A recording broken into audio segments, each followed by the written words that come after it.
প্রিয় বন্ধু, আজকের এই দ্রুতগতির প্রতিযোগিতাময় পৃথিবীতে যারা সত্যিকার অর্থে জিততে চান, জীবনের প্রতিটি ক্ষেত্রে, প্রতিটি লড়াইয়ে, প্রতিটি স্বপ্নে তাদের জন্য একটি অমূল্য সম্পদ নিয়ে এসেছি।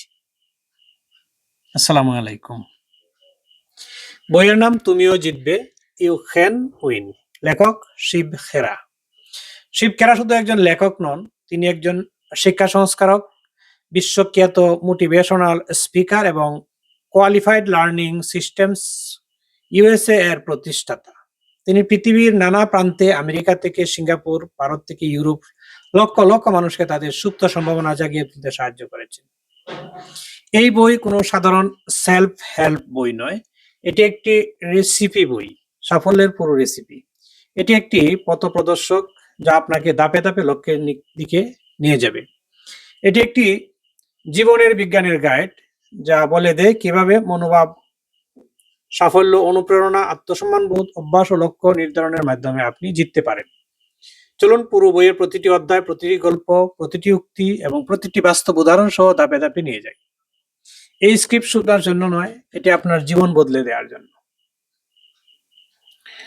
দর্শকবৃন্দ, এই বইটি আসলে শিব খেরা বলেছেন, সাফল্যের অর্থ ব্যর্থতার অনুপস্থিতি নয়, এর অর্থ চূড়ান্ত লক্ষ্যে পৌঁছানো, এর অর্থ যুদ্ধে জয়লাভ। প্রত্যেকটি লড়াইয়ে অনেক মানুষ সারা জীবন পথভ্রষ্ট হয়ে ঘুরে বেড়ায়, তারা যা আছে তাই মেনে নেয়। কেউ কেউ আকস্মিক সাফল্য পায়, কিন্তু বেশিরভাগই হতাশায় ভোগে। এই বই তাদের জন্য নয়, এই বই আপনার জন্য, যারা বর্তমান অবস্থার চেয়ে আরো সমৃদ্ধ, আরো পরিপূর্ণ, আরো সুখী জীবন চান, যাদের আছে দৃঢ় সংকল্প এবং কর্মপ্রচেষ্টা। কি ধরনের বই এটি? এটি বিবিধ মানে সাফল্যের সব যন্ত্র বর্ণনা আছে। একটি রান্নার রেসিপি, সঠিক উপাদান ও পরিমাণ দিয়ে সাফল্য তৈরির নিয়ম। একটি পথ প্রদর্শক যা আপনাকে লক্ষ্যের দিকে ধাপে ধাপে নিয়ে যাবে। কিভাবে পড়বেন বা শুনবেন? এক অধ্যায় একবারে ধীরে ধীরে গুরুত্বপূর্ণ লাইন হাইলাইট করুন, সঙ্গে একটা ছোট কাতা রাখুন। এভাবে বলা হয়েছে আর কি, মানে ৩টি বিভাগ লক্ষ্য করুন। আমার লক্ষ্য কি, কিভাবে পৌঁছাবো, কখন পৌঁছাবো, পরিবার বা বন্ধুর সাথে আলোচনা করুন। এটি শুধু পড়ার বই নয়, অনুশীলনের বই। মানে আপনি অনুশীলনটা আলোচনা করবেন, আপনার ব্যক্তিগত এগুলি হাইলাইট না করা। এবং মনোভাবের গুরুত্ব আলোচনা হয়েছে, ইম্পর্টেন্স অফ অ্যাটিটিউড, ইতিবাচক দৃষ্টিভঙ্গি তৈরি করার কথা বলা হয়েছে। এটি বইয়ের সবচেয়ে গুরুত্বপূর্ণ অধ্যায়। শিব খেরা বলেন, মানুষের জীবনের ভিতরের জিনিসটাই আসল, বাইরের রং নয়। ভিতরের গ্যাসই বেলুনকে আকাশে উড়ায়, ইনার স্পেস। এরপরে একটা গল্প আছে, হিরে ছড়ানো ক্ষেত। মানে আফ্রিকার এক কৃষক সুখী ও সন্তুষ্ট ছিল। একদিন এক বিজ্ঞ ব্যক্তি এসে হীরের মহিমা বললেন। কৃষক তার সবকিছু বিক্রি করে সারা আফ্রিকা, ইউরোপ ঘুরে হীরের খোঁজ করলো, কোথাও পেল না। শেষে হতাশায় বার্সেলোনা নদীতে ঝাঁপ দিয়ে আত্মহত্যা করলো। যে লোক তার জমি কিনেছিল সে একদিন নদীর ধারে একটা পাথর দেখে বাড়িতে নিয়ে রাখলো। পরে জানা গেল সেই হীরা পুরো ক্যাটটাই হীরায় ভরা ছিল। শিক্ষাটা কি হলো? হাতের কাছের সুযোগকে যথাযথভাবে কাজে লাগান। ২, নদীর অপর পারের ঘাস সবসময় বেশি সবুজ মনে হয়। মানে নদীর এই পারে ওই পারে সুযোগ একবার আসে, দ্বিতীয়বার কিন্তু একইভাবে আসে না। এটা খুব ইম্পর্টেন্ট বিষয়। এবং ডেভিড ও গুলিয়াত গল্প ২ ছিল, যে দৈত্য গুলিয়াত সবাইকে ভয় দেখাত। ১৭ বছরের রাখাল ছেলে ডেভিড বলল, বড় চেহারা বলেই তো সহজে আঘাত করা যাবে। সে সামান্য পাথর ছুঁড়ে দৈত্যকে হত্যা করল। তাহলে একই সমস্যাকে দুইজন দুইভাবে দেখে।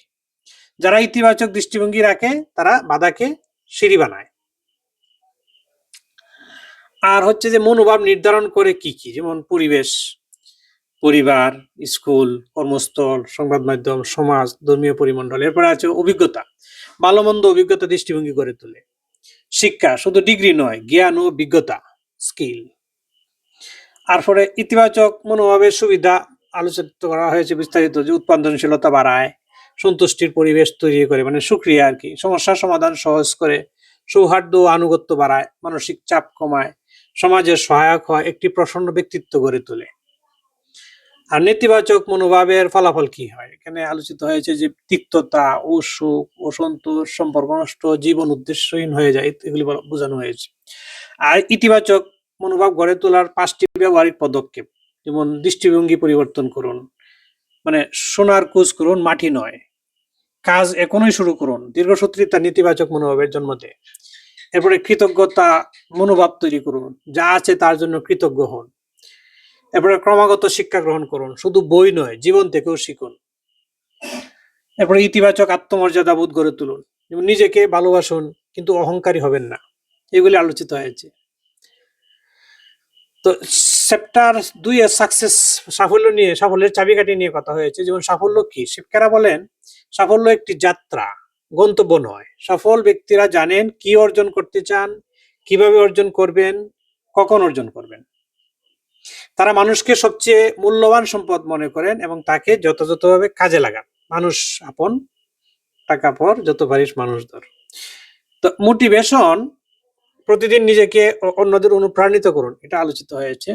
মোটিভেশন বাইরের নয়, এটা ভিতরের। প্রতিদিন নিজেকে অনুপ্রাণিত করার উপায় শিখতে হবে, শেখার কথা বলা হয়েছে।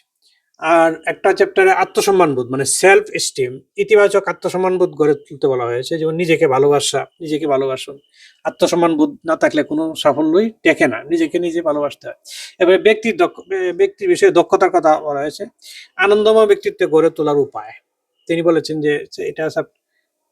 এরপরে চ্যাপ্টার 6 অবচেতন মন ও অভ্যাস, মানে ইতিবাচক অভ্যাস গড়ে তোলা এবং চরিত্র গঠনের কথা বলা হয়েছে।